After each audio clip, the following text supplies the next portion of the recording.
Amigos, muy buenas tardes tengan ustedes. Yo soy Jorge Díaz Díaz y estaré con ustedes por las próximas 2 horas. En el día de hoy vamos a tener un programa muy interesante. De hecho, ya entramos en contenido. Vamos a hablar de algo que todo el mundo se pregunta. Varios oyentes han dicho, el decir que en Estados Unidos hay socialismo es toda una conspiración. Eso no existe. Eso solamente está en mentes calenturientas. Pues mire que vamos a debatir sobre este tema. Para eso cuento con Julio Schilling, quien es autor, politólogo. Julio, bienvenido. ¿Cómo estás? De lo más bien, Jorge, gracias a Dios y siempre un placer de compartir contigo. Julio, ¿cuándo surgió esto del marxismo cultural? Cuando se habla de marxismo cultural, ¿a qué nos estamos refiriendo? ¿Cómo no?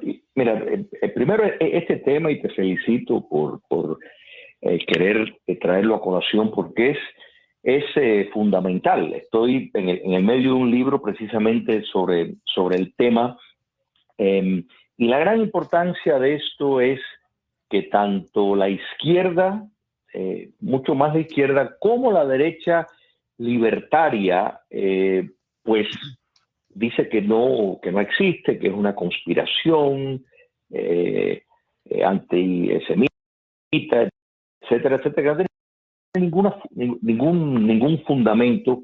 Y parte de la explicación es querer ver a lo que denominamos el marxismo cultural como si fuera un fenómeno separado, algo como un animal completamente nuevo que surge. Claro. Y realmente es simplemente una continuidad del marxismo, pero aplicado a la cultura. Julio, aquí quisiera abrir un paréntesis porque el hecho de que la izquierda, y me llamó la atención lo que tú dijiste, el hecho de que la izquierda ignore o quiera ocultar la existencia de este marxismo cultural, eso es comprensible. Pero tú dices que también la derecha libertaria, ¿por qué? Mira, la única razón que yo le puedo atribuir a eso es que la derecha libertaria tiende a explicar todo en términos económicos. O sea, y esto, pues, tengo amigos libertarios y esto siempre es una discusión. En otras palabras, ellos están a favor del libre comercio por el simple hecho de que eso pues tiene, o sea, que no se debe de involucrar el Estado en eso. Sin embargo, se presenta un problema moral cuando entonces señalamos, por ejemplo, a China y cómo China se ha beneficiado de una economía globalizada y cómo ha habido una gran transferencia de riqueza que ha beneficiado a China. Y sí, se puede argumentar que los consumidores del occidente pues han podido comprar productos más baratos, pero a cambio de un gran costo social en el occidente, particularmente a la clase media. Entonces, ven todo, por ejemplo, el comunismo más bien enfocan netamente como si hubiera sido una guerra con el capitalismo en el sentido económico, ¿la verdad? Y no reconocen o no le dan prioridad del factor moral, del factor ético. Mucho de esta corriente libertaria es atea. Yo creo que esto también pues, puede añadir otro factor. O sea, son personas que ven todo en términos materialistas, porque un verdadero ateo ve todo en términos materialistas. Entonces, pues naturalmente, cuando ve el marxismo, pues dice que no, que creen que todas estas nociones, por lo general, van a ser precisamente corrientes del marxismo cultural, que no lo entienden como tal. La ideología de género, pues van a decir que, bueno, eso es una libre expresión, cada cual puede definirse como quiera, cada cual puede decir lo que quiera.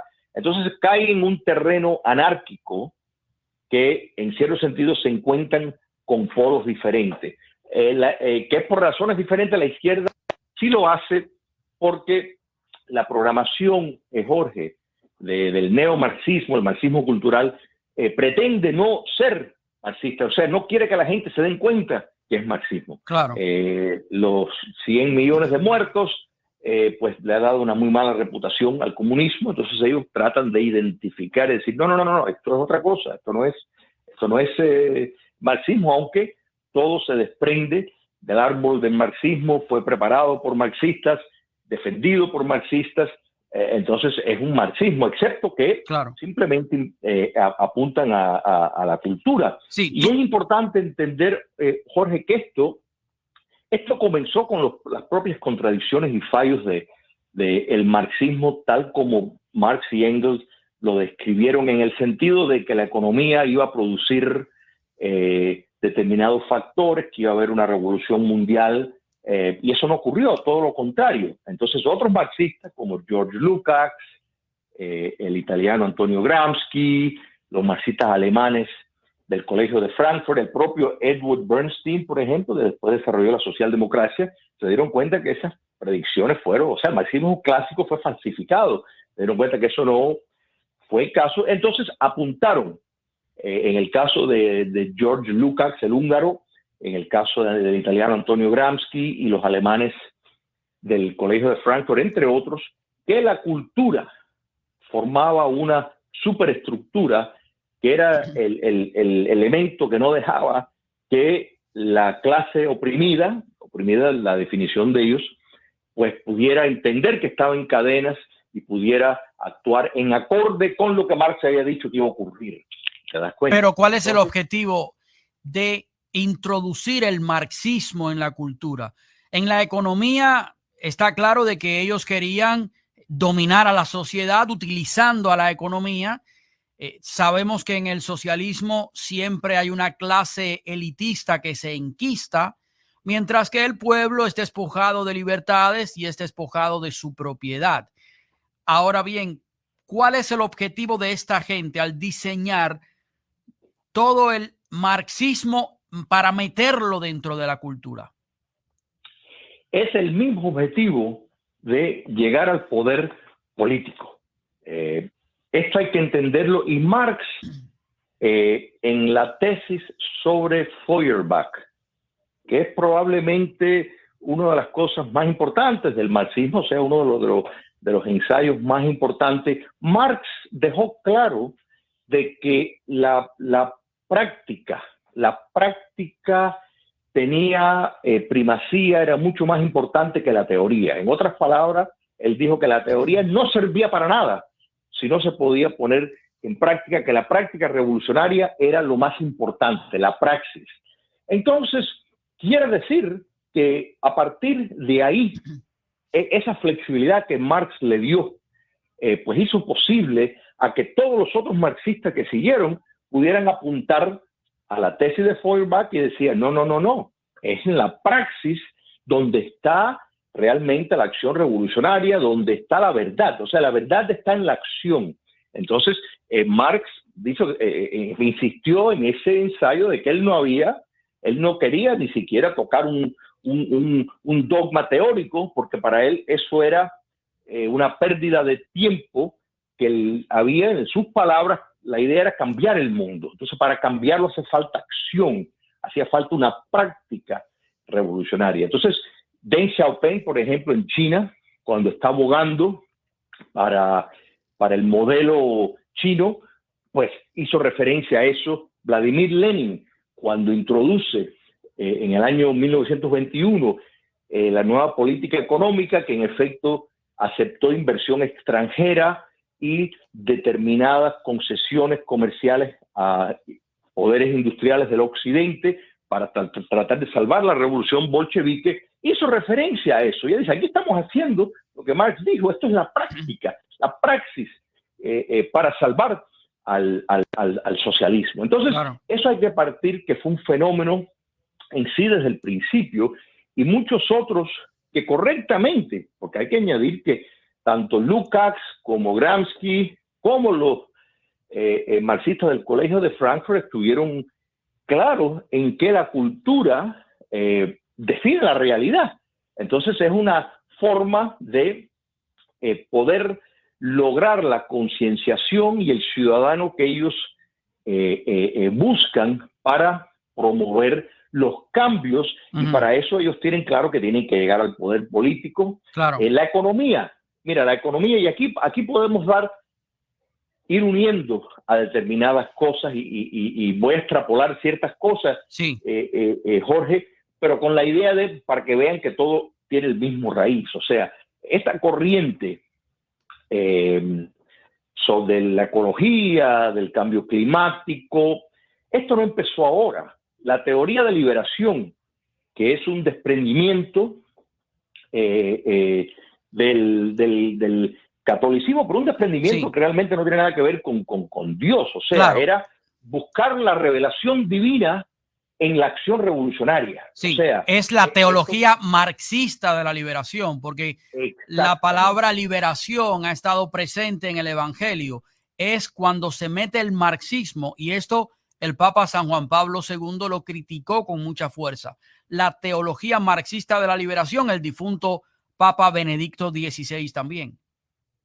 Exactamente. Y lamentablemente, pues, eso no está ocurriendo ahora, pero bueno, eso es para otro tema. Pero en la teología de la liberación, veía la revelación, o sea, racionalizaba su teoría impura en que a través de la historia estaba la revelación de Dios.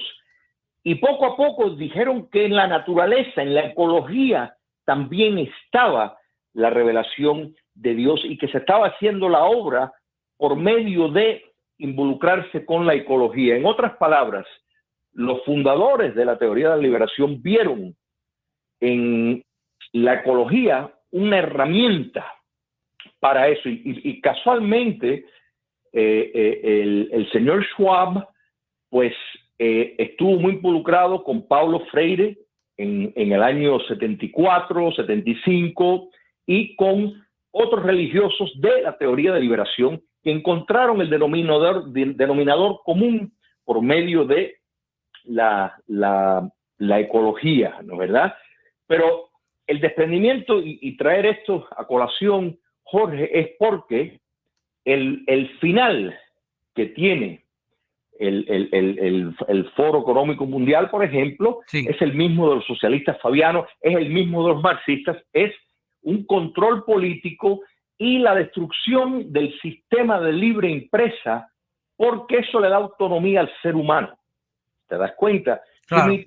Para ponerlo de esta forma, o sea, el denominador común de todo el marxismo, absolutamente todo, tanto desde Marx y de todos los marxistas, es una guerra contra Dios y un orden trascendental, es una guerra contra la familia nuclear, es una guerra contra el concepto de nación, es una guerra contra el sistema de libre empresa, por no decir capitalista, es una guerra contra la clase media, y es una guerra contra la ley natural. Entonces, ¿por qué todas estas cosas? Porque todas estas cosas dan sentido a la vida del individuo alejado del Estado. En otras palabras, se puede identificar con elementos mucho más superiores, tiene una formación cultural, espiritual, que ya un dogma político está fuera de la cerca de eso. Por eso es que hay esta guerra contra todos estos factores que te he mencionado, porque son obstáculos al dominio que ellos requieren. Entonces, el marxismo cultural, o sea, las expresiones de ellos, que de nuevo viene, mira, como creo que lo hemos hablado en otros programas, en 1919, o sea, en 1919, estamos hablando 2 años después de llegar al poder los bolcheviques, Hungría, George Lukács, que fue ministro de Cultura, estaba inculcando clases de educación sexual a niños en la primaria. ¿En qué año fue eso? En el 19. 1919. O sea, ya desde esa época venía, ¿no? Exactamente. Y gracias a Dios eso duró 6 meses nada más, porque el gobierno fue derrocado y el hombre salió viendo, pero la idea y el entendimiento que tenía es que por vía de la destrucción de la familia era fundamental. Y los marxistas culturales también vieron por medio de la liberación sexual. como una herramienta para romper la autoridad. Pero ¿por qué aquí? Está claro que el marxismo lo que quiere es acabar con la familia, también la ideología de género. Ideología de género y marxismo cultural, ¿estamos hablando de lo mismo? Estamos hablando de lo mismo. Son variaciones.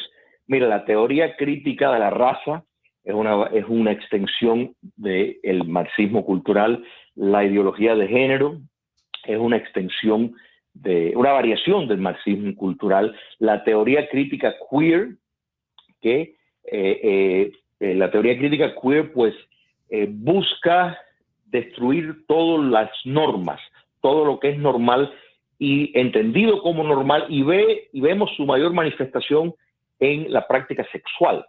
O sea, en efecto, los fundadores de la teoría crítica de queer, todos marxistas, en efecto están promoviendo la pedofilia, o sea, que claro, puedan tener adultos con menores relaciones. Todo esto que estamos viendo, mira, por ejemplo, los libros en las bibliotecas públicas. Bueno, la Asociación de Bibliotecarios Estadounidense, el American Library Association, quien encabeza esa institución es un marxista queer.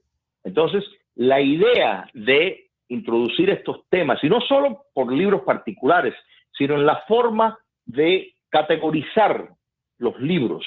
Y esto parte de otro marxista, Paulo Freire, que era pues marxista en la parte de la educación, o sea, promovía la teoría crítica de pedagogía, pues en la forma de categorizar. Claro. Por ejemplo, Thomas Jefferson, bueno, que ahora alguien lo va a buscar, tú lo puedes poner en presidentes, lo puedes poner en héroes, lo puedes poner en diferentes cosas, pero si lo pones en dueño de esclavos, ya estás alterando el precepto. Y esa es la idea, y ese es el trabajo de destruir la norma. Y dentro del sistema de la biblioteca, que no es algo que comienza ahora, hay que estar claro, esto viene años, desde la década de los 70, muy activo, este tipo de actitud. Entonces, pero, ¿de dónde saca el dinero, Julio, toda esta gente? Porque yo veo que a la izquierda le sobra el dinero para hacer todos estos proyectos. La mayoría de estos comunistas no ha trabajado nunca en su vida. ¿Quién financia a esta gente? Muchos de estos fondos, del dinero, Jorge, viene de fondos públicos. O sea, vamos a empezar por las propias universidades. O sea, que en gran medida gozan de fondos públicos y tienen totalmente un currículo de estudios de agravios, que estos estudios de agravios son todos extensiones, teoría crítica de la raza, estudios de mujer, o sea, estudios de mujer, que le vamos a estudiar el cuerpo a la mujer. No, no, estamos hablando de, parten de estudios de teoría de explotación marxistas sobre sobre la mujer, que se abarca en un feminismo marxista. Entonces, todo el estudio, hay estudios de la comunidad indígena. Bueno, todo eso parte de la teoría crítica postcolonial, que es marxista, que habla sobre la explotación de los europeos en el orden del mundo, del tercer mundo, particularmente los indígenas. Entonces, claro, todo, nada más que tienes que ver la universidad y ver incluso los exámenes, para la admisión, los documentos de admisión, que cómo tú te sientes. O sea, cómo tú te sientes no es como si tienes dolor de cabeza o estás bien del estómago, no. ¿Cómo te sientes? ¿Qué tú crees? ¿Que eres hombre, eres mujer? ¿Eres 20% mujer, 30% hombre? Este tipo, cuando tú aceptas determinada factores que demuestran más bien un trastorno mental que otra cosa, estás normalizando lo anormal. Claro. Y esa es la idea, Jorge, detrás del marxismo cultural. Mira, por eso es que... tengo que hacer una pausa. Vale. Déjalo ahí donde tú dices, por eso es que cuando regresemos de la pausa, varias veces yo he abierto las líneas telefónicas y algunos oyentes, otros lo entienden perfectamente, pero algunos me han dicho, ¿cómo es posible que ustedes digan que los demócratas son socialistas? Bueno, al regreso de la pausa, ¿es justo decir que los demócratas en la actualidad forman parte de una agrupación política socialista? ¿Es el Partido Demócrata Socialista? Todo eso cuando regrese. Para evacuar dudas, aquí tenemos a Julio Schilling, quien es autor, politólogo. Julio, antes de irnos a la pausa, la pregunta: ¿es justo decir que los demócratas en la actualidad en los Estados Unidos son socialistas? ¿Se trata de una agrupación política socialista o el decir esto es exagerar, es desinformar a la audiencia? ¿Cómo tú matizarías aquí? Cómo no. Mira, Jorge, primero, para el beneficio, porque la importancia de tocar estos temas y tú acostumbras a hacer preguntas seminales que tienen que ver con la actualidad, y uno pues está obligado a tomar un contexto histórico para darle cierta relevancia. El socialismo, el comunismo, el marxismo, como ha cogido tan mala reputación, repito, por la larga lista de muertos. Sí, ellos se la han buscado esa reputación, que nadie se la ha No, indicado. totalmente, totalmente. Entonces tratan de tratar de darle versión. Tú lo has escuchado, socialismo democrático. Tú lo has escuchado, socialismo Sí. democrático. Progresismo. Exactamente, de estos tipos de nombres. Pero para empezar, el socialismo democrático no existe, Jorge. Existe la socialdemocracia, que es una cosa diferente al socialismo. Por ejemplo, la socialdemocracia es el modelo nórdico, es Finlandia, es Suecia, es Noruega, donde respetan la propiedad privada, respetan el sistema de libertad, pero le dan determinado papel al Estado, un factor de redistribución, el estado de bienestar social. El primer modelo social demócrata fue, en efecto, se llevó a cabo en Alemania, por Bismarck, que era un conservador. O sea, no, y más bien lo hizo para ir en contra de los socialistas, que tenían una posibilidad de llegar al poder, y gracias a Dios no llegaron en ese momento. Entonces, yo sé que hay personas que el socialdemocracia partió del marxismo. Sí, es verdad, pero partió del marxismo, pero la ruptura estaba en aceptar el capitalismo con derechos de propiedad. Hay que entender, no es como lo aceptan los chinos o los vietnamitas, sino claro, con derechos de propiedad y un sistema basado en el Estado de Derecho y un régimen de libertad. Esa es la gran diferencia, que el socialismo aboga por un sistema completamente diferente, no solo en el sentido económico, que ya controla los medios de producción, sino en su control político.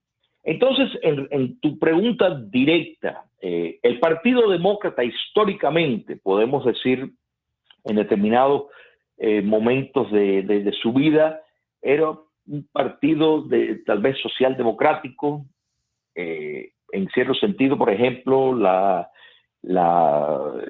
los proyectos de Lyndon Johnson, que yo creo que hay mucho para criticar en el sentido de los resultados que tuvieron, pero no abogaba por lo que estamos viendo ahora, el Partido Demócrata que confeccionó Barack Obama.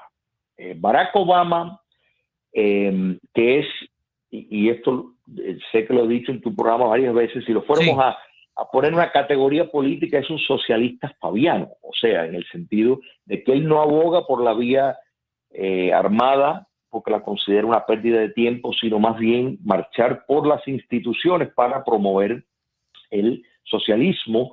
Y él empezó a llenar todos los puntos de nervio de las instituciones más importantes de los Estados Unidos, y fíjate que eso hoy lo estamos padeciendo todavía. Instituciones no solo del Partido Demócrata, sino las instituciones como el FBI, la CIA, el Servicio de Rentas Internas, instituciones burocráticas que algunos dicen el Estado profundo. Bueno, el Estado profundo es ese cuerpo burocrático que existe, que nadie los eligió, pero que tiene una influencia extraordinaria. Entonces, la agenda, la ruptura clara, tú la ves, tú sabes cuándo. Cuando se acepta, por ejemplo, y se aplaudió los motines de Black Lives Matter. Cuando se aceptó, en efecto, una variación del marxismo cultural, que es la teoría crítica de la raza, directamente se aceptó y aplaudieron. Vimos a la ahora vicepresidenta diciendo que había que entender, buscando las razones por las cuales las personas estaban protestando y quemando y dañando propiedades, que había que, aceptar la narrativa de victimización, que una vez que ya están aceptando lo que es la teoría crítica de la raza, que eso lo vimos de nuevo en el 2020, pues en efecto ya estás poniendo el partido en una línea claramente socialista, ya no es socialdemócrata, porque ya no se trata de derechos civiles, ya no se trata de buscar una igualación ante la ley, no. Ya se trata de una programación para cambiar el sistema. Claro, Barack Obama lo dijo. Yo vengo a cambiar a esta nación fundamentalmente, o sea, completamente. Y yo quisiera, ya que tú tocas el tema de Barack Obama, sacar a colación dos acciones que hizo Barack Obama. Primero, removió a 200 oficiales del ejército y los sustituyó por oficiales leales a él y al Partido Demócrata. Eso es historia. Y en segundo lugar, en el año 2011, firmó la orden ejecutiva 13583. Lo pueden buscar, eso es historia, si no la han borrado, pero está ahí. Orden ejecutiva 13583, que tiene que ver con cursos de diversidad amplia e inclusión dentro del ejército de los Estados Unidos, y después se amplió a otras agencias federales. Biden ha tomado esta antorcha, por decirlo así, y ha ampliado muchísimo más esto. Por ahí viene la penetración, al menos lo que hizo Obama en un ejemplo de ese marxismo cultural, de ese socialismo aquí en los Estados Unidos. Entonces, al final, Julio, ¿es justo decir que los demócratas son un partido socialista o no? En este momento el Partido Demócrata está controlado por una agenda socialista de la directriz Fabiana. Y fíjate cómo las pruebas constantemente las estamos viendo, cómo estamos viendo interferencia en elecciones. Lo vimos en el 2016, lo vimos en el 2020, lo estamos viendo ahora, porque es una interferencia de elección de acuerdo a lo que dijo el propio James Comey, el director del FBI, cuando él no quiso presentar ni recomendar cargos contra Hillary Clinton, porque dijo que Hillary Clinton estaba en un proceso de elección, me refiero al 2016, y no pensaba que era que estaría interfiriendo en las elecciones si él recomendaba cargos contra ellas. Entonces, vemos cómo eso ya no existe, y no una acusación, numerosas acusaciones en medio del escándalo de corrupción más grande en la historia de los Estados Unidos, de la actual administración. Entonces, estamos viendo, Jorge, precisamente la acción de una maquinaria política que busca el poder absoluto, que tolera una oposición figurativa, porque quieren confeccionar el sistema de tal manera que imposibilita que lleguen al poder. Entonces, eso es la intención, y están corriendo de una manera desesperada, importándole poco que la sociedad estadounidense, según lo refleja todas las encuestas, está diciendo que hay un sistema de doble moral legal, que hay dos tipos de justicia, que están preocupados por la integridad de las elecciones. Esto, todas las encuestas lo apoyan. Incluso tienes un alto porcentaje de votantes demócratas que también están preocupados. Entonces, mira, el llamado a la censura, el llamado a la censura que estamos viendo personas, desde Obama hasta ejecutivos del Foro Económico Mundial, que están diciendo que hay que ilegalizar la desinformación. En otras palabras, lo que te están diciendo es que quieren censurar, quieren Claro. pues hacer lo que hicieron en el 2020, sí, promover ellos la desinformación para anular posibilidades de que personas lleguen al poder, como hicieron en el 2016, como están haciendo ahora. Entonces, sí, aquí hay claramente un camino autoritario, una intención de tener un modelo autoritario en los Estados Unidos. Al socialismo. ¿Dónde se une este marxismo cultural con esta agenda LGBTQ y ponle todas las letras que tú quieras? ¿Por qué este marxismo cultural apoya tanto esta agenda? Porque es una forma de promover un cambio sistémico. Porque en el fondo, Julio, discúlpame ahí la interrupción, los duros del socialismo, los autoritarios desprecian a esta comunidad. Bueno, mira, eso es un punto importantísimo. Fíjate que China, Rusia, Vietnam, Irán, todas dictaduras, no es ni remotamente tú vas a ver nada de ideología de género, ni teoría crítica queer, ni teoría crítica de la raza, ni nada por el estilo, porque ya están en el poder y gozan de un control de la cual, pues, nos damos cuenta que todo esto es una racionalización para llegar al poder. Y hay que estar claro, Jorge, la ideología de género y la teoría crítica queer no tienen nada que ver con los derechos de los gays. Claro. Más bien los contradice, porque precisamente el mentor de Barack Obama en Harvard, Derek Bell, que promovía la teoría crítica de justicia, que es una teoría marxista que decía que no era posible en los Estados Unidos recibir ningún juicio equilibrado porque el sistema estaba corrompido. En otras palabras, que él decía que ni pierdas tiempo, hay que cambiar el sistema porque el sistema está roto. De ahí es que surge la teoría crítica de la raza. Este hombre fue el mentor de Barack Obama en Harvard, cuando Barack Obama estaba en Harvard.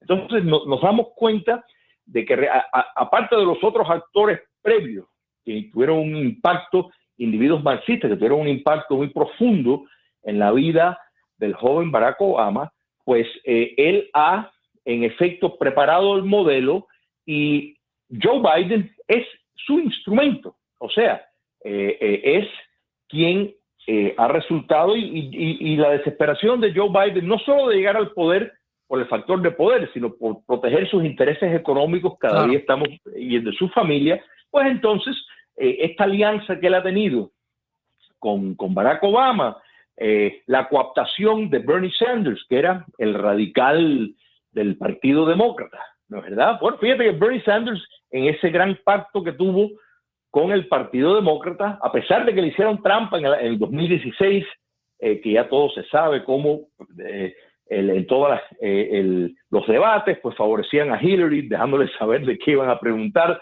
para sacar de la ecuación a Bernie Sanders. Bueno, tú dices, pero ¿por qué Bernie Sanders se cayó de pronto?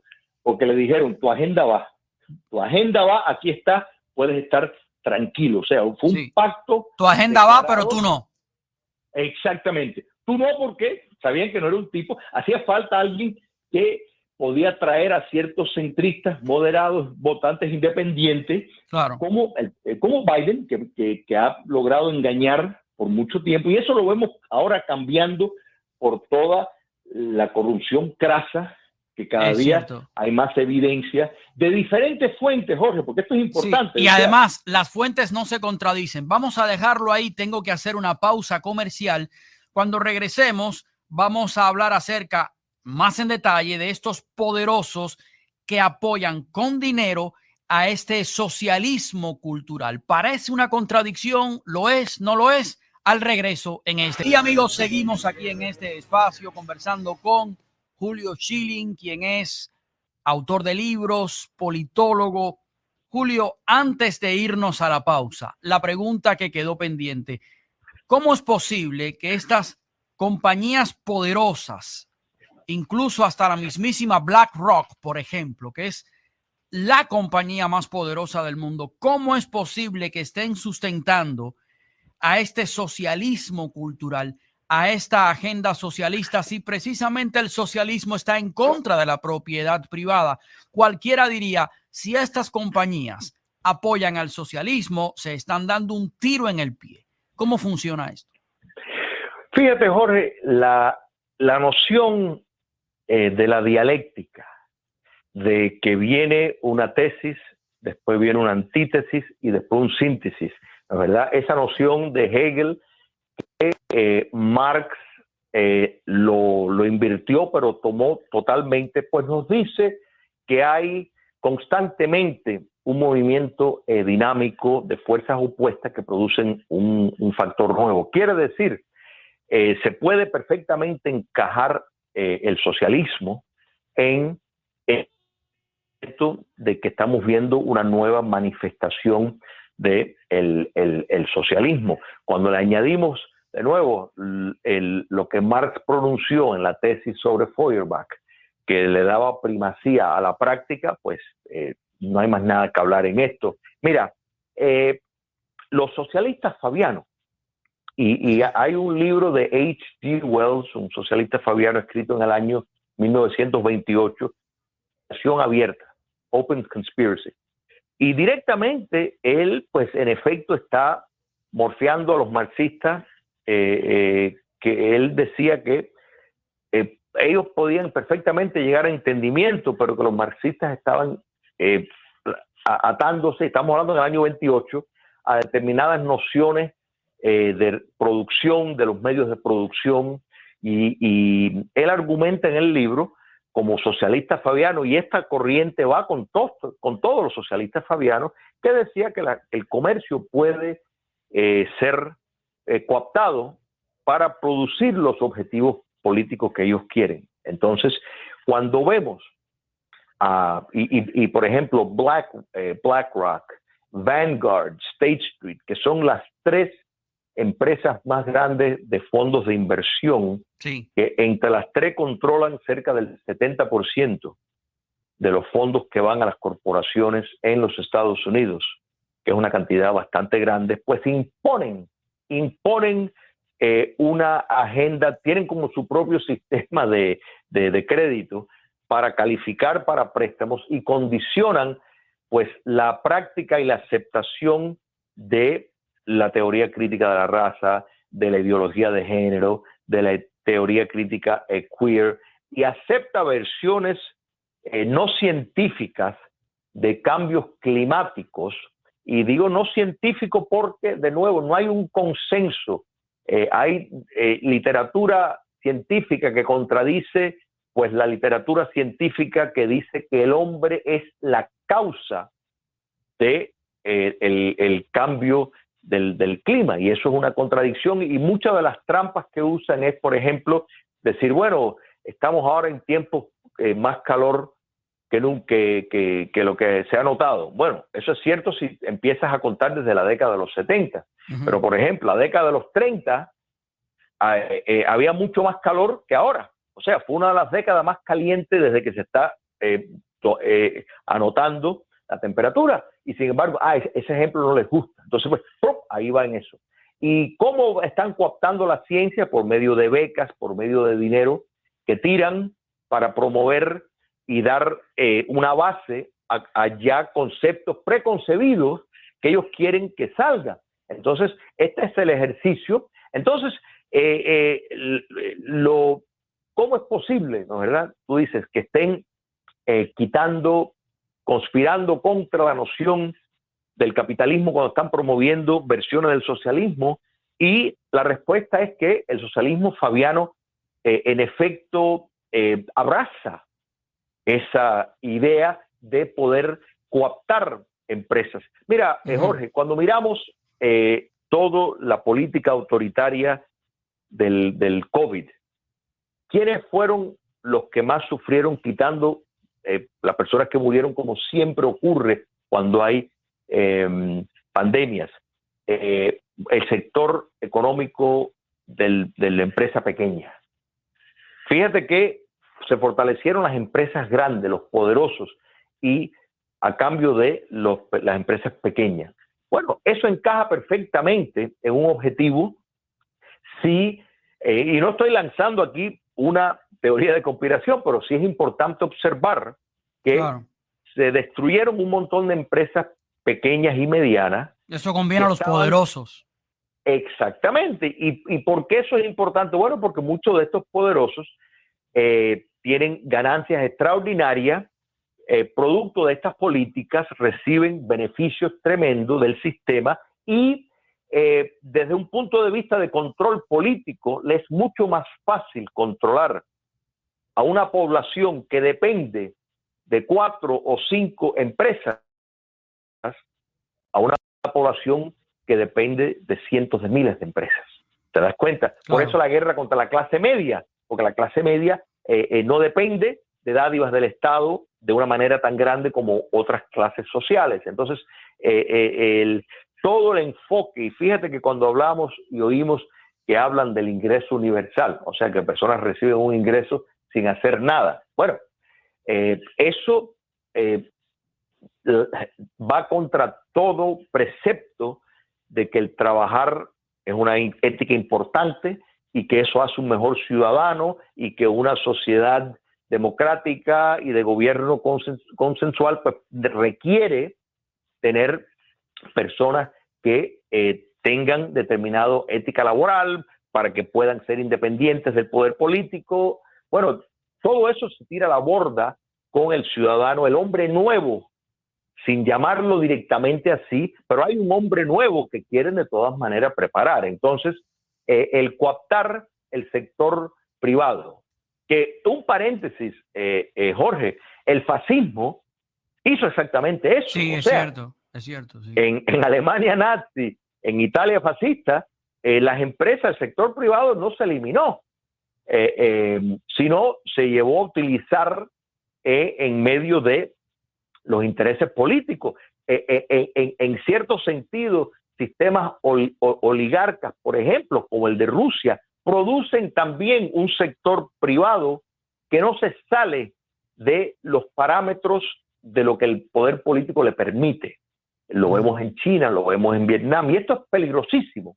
Esto es peligrosísimo y por eso vemos tanta afinidad entre China comunista y actores globales como el Fondo Económico Mundial. Tú dices, ¿cómo es posible? Bueno, porque el modelo autoritario de China, y China le ha servido mucho, porque le ha servido de fábrica de ensamblaje para los propósitos que ellos buscan. Entonces, el socialismo se ha redefinido en el sentido que no es el capitalismo competitivo, no es el sistema de libre empresa. Un sistema de libre empresa no está obligado a imponer, a tener que contratar determinada persona, porque aunque no sea calificado, aunque no sepa un bledo, pero simplemente para llenar una cuota, porque eso es precisamente una forma de controlar.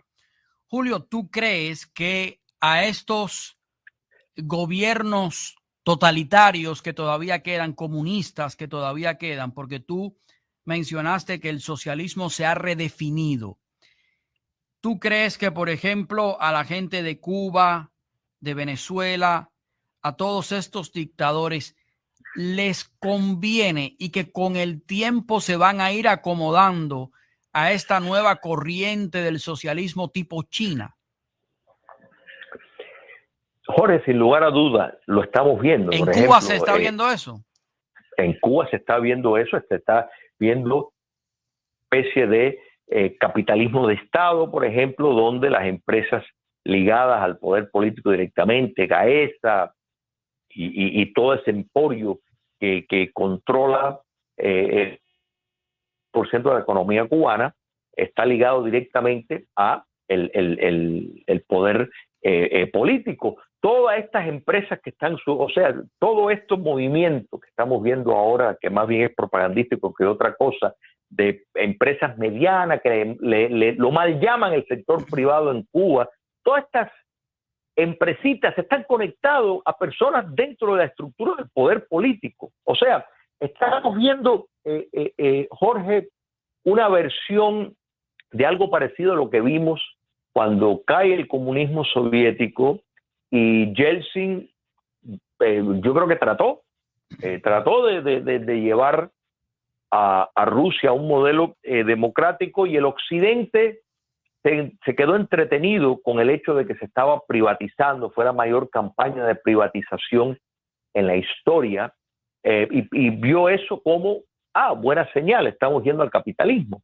Pero la realidad es que esa privatización fue un mecanismo cerrado, donde los ganadores eran personas que estaban en el poder político, que eran administradores de las empresas y que usaron fondos del Estado para comprar esas propias empresas. Entonces se desarrolló un sistema totalmente ligado al nuevo orden del poder político, y económicamente las empresas de petróleo, en un momento que el petróleo estuvo subiendo, pues resultó muy lucrativa. El país es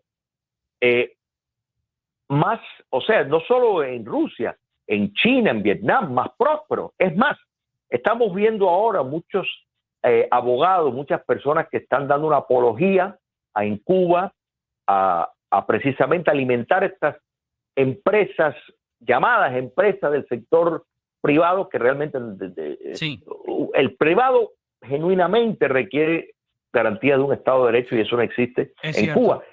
Pero en la racionalización que usan y que están usando es que, bueno, por lo menos se puede estar mejor económicamente y que lo político llegará en algún momento. Pero eso se usó con China en la década de los 70. Y eso no ha dado resultado, esa práctica, ¿no? Esa ha sido la tesis de los socialistas estos, que están diciendo, primero vamos a lograr un cambio económico y ya el cambio político vendrá. Y al final, después de décadas de llevar a cabo esta postura en el tema cubano, por poner un ejemplo, al final lo que han logrado es fortalecer más a la dictadura y darle más respiro a la dictadura, que utiliza los recursos que tiene para reprimir precisamente al pueblo y mantenerse en el poder. Julio, mira, el panorama uno no quiere ser ave de mal agüero, pero el panorama es bastante sombrío. Uno tiene a juntas escolares penetradas por estos elementos, tiene en el mismo gobierno, en la Casa Blanca, elementos que están penetrados de estas ideas y las ponen en práctica. Vemos que la administración Biden con fuerza apoya todo lo que tiene que ver con la ideología de género, con la teoría crítica de la raza. Tú menciónalo y ellos lo tienen y lo están haciendo. Uno ve que es como una ola, como un tsunami que viene para encima de uno y uno está hasta cierto punto indefenso. ¿Se puede hacer algo para detener toda esta locura que parece que no tiene límite y que los que la llevan a cabo tampoco tienen límites, por lo menos no éticos, sino morales? ¿Se puede hacer algo? Sí, cómo no, se puede hacer algo, pero hay que tener voluntad política, porque requiere acción política para impedir esto. Por ejemplo, el presidente Trump ha dicho, de ser electo, él en el primer día va a hacer lo que han hecho muchos países en Europa, de ilegalizar estos procesos de mutilación y castración en menores de edad. Y esto, Jorge, es delirante. Esto, estamos hablando de un proyecto que en efecto en los colegios los padres en muchos casos son dejados fuera del panorama, y en otros casos los padres son cooptados para hacerle caso a un hijo de 12 o 13 años o una hija de 12 o 13 años que dice que se siente varón, y que eso les da licencia. A mí me causa gracia la racionalización que está usando un grupo que está a favor de promover estas castraciones y mutilaciones en menores, diciendo que, bueno, si los padres están de acuerdo, pues hay que respetar a los padres. Y no, eso no es así, porque si los padres están de acuerdo con cocinar vivo a los hijos, pues tampoco se puede dejar. Entonces, yo creo que hay que tener un orden establecido, y eso bajo ningún concepto se puede permitir.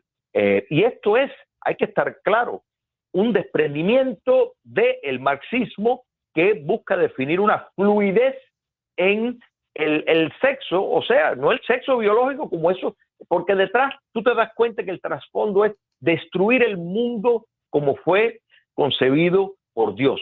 La idea es tener un mundo paralelo, artificial, Sí. que va, y aquí es donde entra el posmodernismo, que relativiza todo, que el lenguaje no tiene ninguna validez excepto en el contexto que lo quieras usar. Quiere decir que si alguien te dice, no, que 2 quiere decir 4, bueno, a lo mejor tiene razón, entonces, bueno, hay que parar, porque entonces es para destruir el orden total, crear el caos de que pronto nadie cree en nada, y entonces desde el poder político simplemente son las directrices, y esto lo hemos visto ya en el ejercicio con el coronavirus, lo hemos visto, lo estamos viendo en el ejercicio que a pesar de la presión pública de los Estados Unidos, de los estadounidenses que están diciendo que hay un prejuicio del Departamento de Justicia en querer criminalizar la oposición en este país, vemos que siguen adelante, no les importa un bledo, porque ellos están en el afán de llegar al poder por todos los medios posibles. Entonces, el marxismo cultural le ofrece la racionalización intelectual.